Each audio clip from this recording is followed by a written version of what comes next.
গণঅভ্যুত্থান হয়ে গেছে, মার্কিন সহায়তায় রেজিম চেঞ্জ। ঠিক এরকম একটা হেডলাইনে দৈনিক সমকালে একটা ইন্টারভিউর অংশ আমরা দেখলাম, যে এটার আরেকটা অংশ পাবলিশড হবে।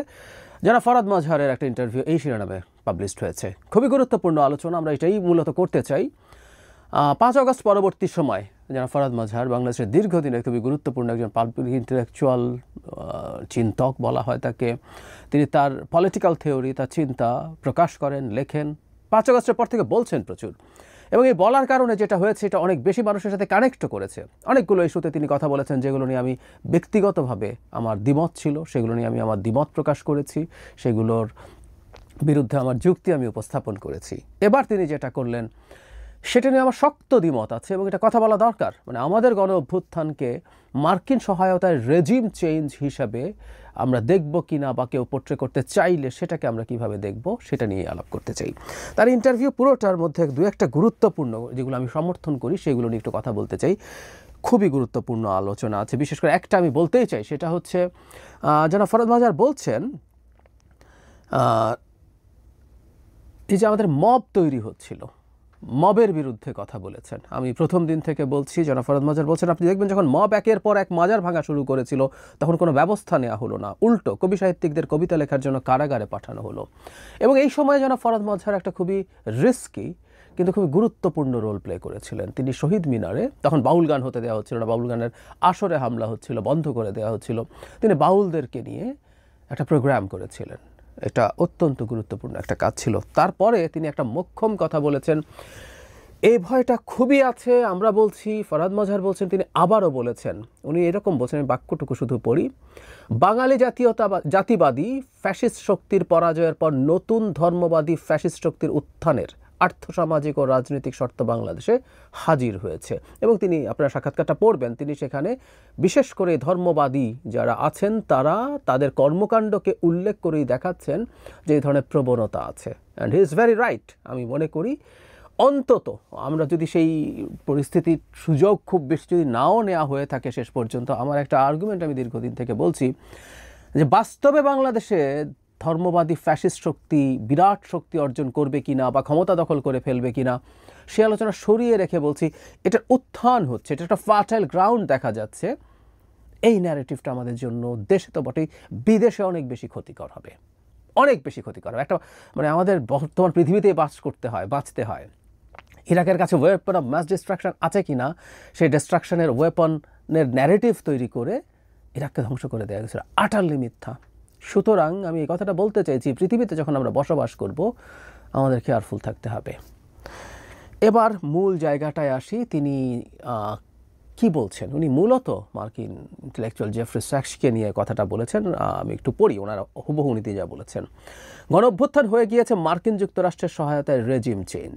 মার্কিন অর্থনীতিবিদ ও বিশ্লেষক জেফ্রি স্যাক্স 18 আগস্ট দাবি করলেন, the very strong evidence of the US role in toppling the government of Imran Khan in Pakistan raises the likelihood that something similar may have occurred in Bangladesh. পাকিস্তানের ইমরান খানের সরকার পতনে যুক্তরাষ্ট্রের ভূমিকার খুবই শক্ত প্রমাণ রয়েছে। এ থেকে ধারণা তৈরি হয়েছে একই রকম কিছু বাংলাদেশে ঘটে থাকতে পারে। তারপর তিনি বলছেন, কথাটা তো ফেলে দেওয়া যাচ্ছে না। আরেকটা জায়গায় তিনি ডক্টর ইউনূসকে আমাদের পাওয়া নিয়ে তিনি বলছেন ইটস রাইট, বিশেষ করে ভারতের মানে আধিপত্য বা চাপ মোকাবেলার ক্ষেত্রে, হস্তক্ষেপ মোকাবেলার ক্ষেত্রে তিনি খুব ভালো করেছেন, যেটা আমরাও বলি। তারপর তিনি একটা জায়গায় বলেছেন ডক্টর ইউনূসকে পাওয়ার পর এটার কুফল হচ্ছে, তিনি বলছেন এর কুফলটা হচ্ছে এই জেফ্রি স্যাক্সরা এখন বলছেন বাংলাদেশে মার্কিন স্বার্থ রক্ষার জন্য রেজিম চেঞ্জ হয়েছে। এই হাল আমরা সহজে বদলাতে পারছি না। মার্কিন যুক্তরাষ্ট্র যেমন করে রেজিম চেঞ্জ করতে চেয়েছে, তেমনি বাংলাদেশেও রেজিম চেঞ্জ হয়েছে কি, এই সন্দেহ দেখা দিয়েছে। তিনি ব্যর্থ হলে জেফ্রি স্যাক্সের মূল্যায়ন সঠিক বলে প্রমাণিত হবে। জেফ্রি স্যাক্স আমাদের গণ আকাঙ্ক্ষাকে উপেক্ষা করেছেন বটে, কিন্তু পুরোটা মিথ্যা নয়, এরকম বলছেন তিনি। তার আগে একটু বলে, তিনি তার সেই সহজাত যে জিনিসটা ন্যারেটিভটা তিনি প্রথম থেকে আনছেন, আমি এটাই মূল আলোচনা করবো। একটা কথা মনে পড়লো, তিনি কথা বলেছেন 8 আগস্ট শপথ গ্রহণের দিন সাংবিধানিক প্রতিবিপ্লব হয়ে গেছে।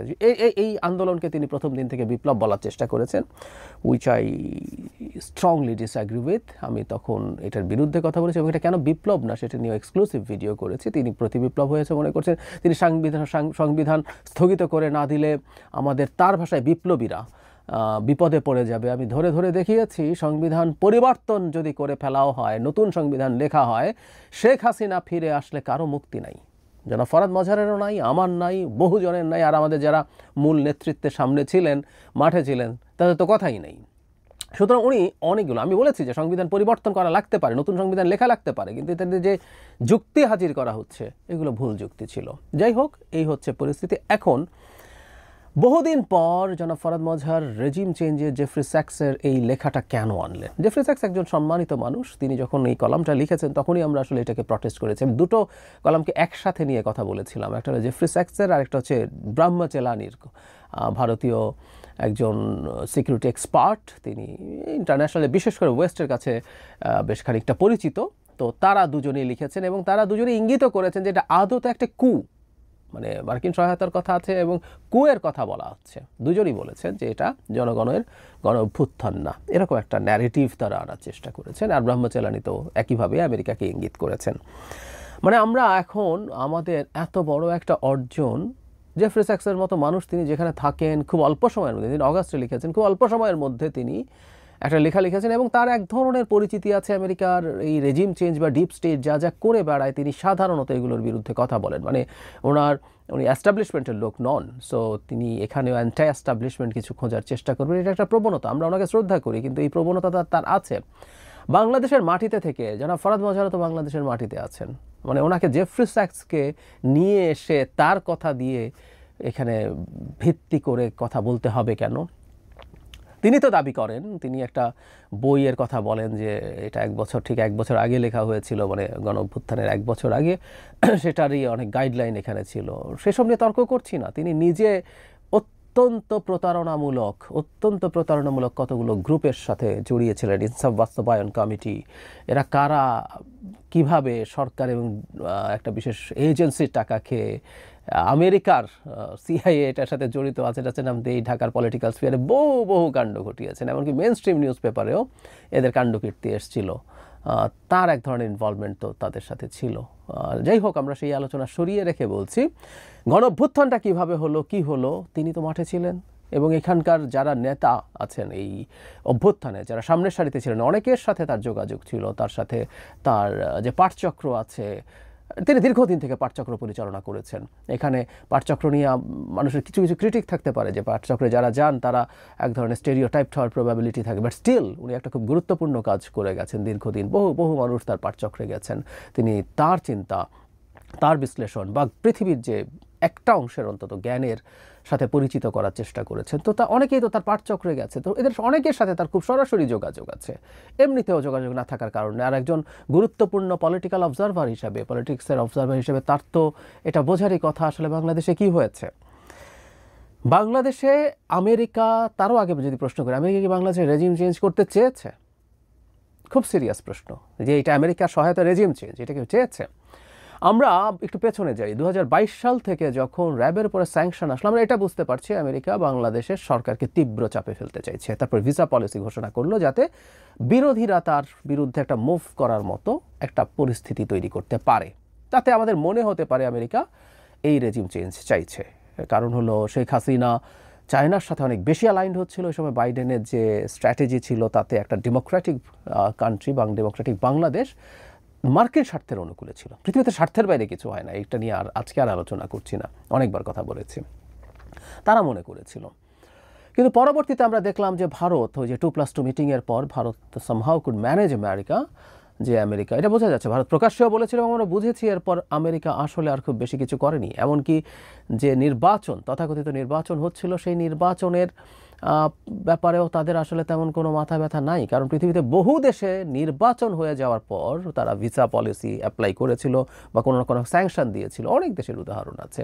কিন্তু এটার ভিসা পলিসি তারা ঘোষণাও করেছিল, কিন্তু শেষ পর্যন্ত নির্বাচনের সাথে জড়িতদের ব্যাপারে কোনো ব্যবস্থা নেয়নি। তাতে মনে হয় তাদের আসলে খুব বেশি আগ্রহ ছিল না। তবে এখানে বলে রাখা ভালো, পরবর্তীতে বেনজির এবং আজিজ, আমি ভুল না করে থাকলে দুজনই, নির্বাচনের পরে তাদের বিরুদ্ধে স্যাংশন এসছে। তবে এটাও আমরা বলবো এই স্যাংশনের প্রসেস তো হঠাৎ করে নির্বাচনের পরে করা হয়নি, এটা প্রিভিয়াস একটা ঘটনা ছিল। সো আমরা এটা বলতে পারি যে আমেরিকা তার যে চিন্তা ছিল, যদি থেকেও থাকে, আবারও বলছি, এগুলো প্রত্যেকটা ক্যাটালিস্টের চিন্তা। তারা মূল কাজ দেশকে দিয়ে করতে হবে। আমেরিকা আগের মতো আর মিলিটারিকে দিয়ে ক্ষমতা দখল করিয়ে ফেলে না। একসময় তারা এটা করতো।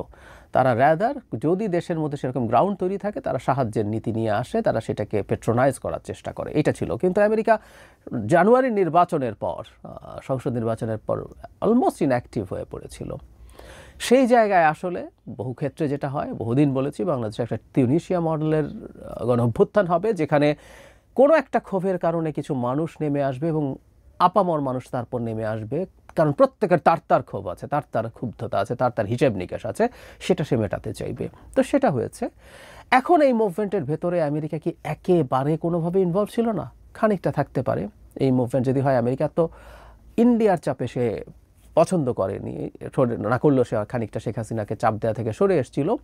শেখ হাসিনাকে সরক বা সরে গেলে তার স্বার্থের জন্য ভালো হবে, বাংলাদেশে একটা ডেমোক্রেটিক গভর্নমেন্ট তার জন্য ভালো হবে, সে ভাবছিল। সেটা যদি হয়ে থাকে, সে কোনো না কোনো জায়গায় রোল প্লে করে থাকতেও পারে। আমরা আসলে এগুলো জানি না, এটা একদম সিগনিফিক্যান্ট কিছু না, এটা আমাদেরই মুভমেন্ট, কোনো রকম কোনো সন্দেহ নাই। ইভেন জাতিসংঘের রোলের কথা আমরা পরবর্তীতে জানতে পারলাম। ফলকার তুর্ক বলেছেন, বিশেষ করে শেষ মুহূর্তে এসে সেনাবাহিনী যাতে গুলি না করে